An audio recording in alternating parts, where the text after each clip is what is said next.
Stok beras di sejumlah minimarket di Cibadak, Kabupaten Sukabumi mulai kosong. Kekosongan dikatakan warga terjadi hampir 1 pekan. Menurut salah seorang warga, Siti Zainab mengaku dirinya membeli beras ke beberapa minimarket dan banyak yang kosong. Dan jika pun ada, harganya pun sangat mahal. Selain di minimarket, harga beras di pasaran pun juga mahal sebesar Rp15.000 per liternya.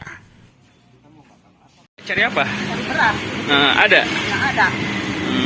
Udah berapa keliling cari beras? Udah apa saya cari ada beras. Gak ada beras ya? Nggak ada.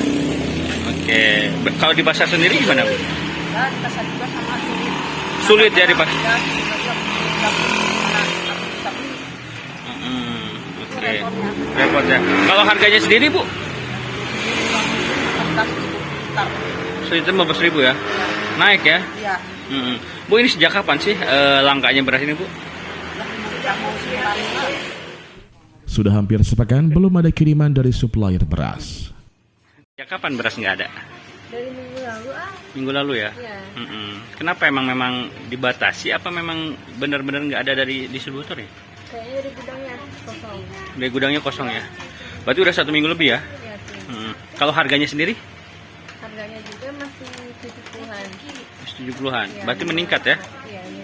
Meningkat ya. Oke. Berarti udah beberapa minggu ini nggak ada ya beras ya? Iya.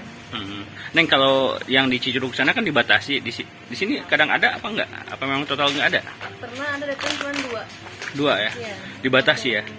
Warga berharap kepada pemerintah agar segera menstabilkan harga dan juga menurunkannya. Dari Kabupaten Sukabumi, Muhammad Ujang Heriawan melaporkan.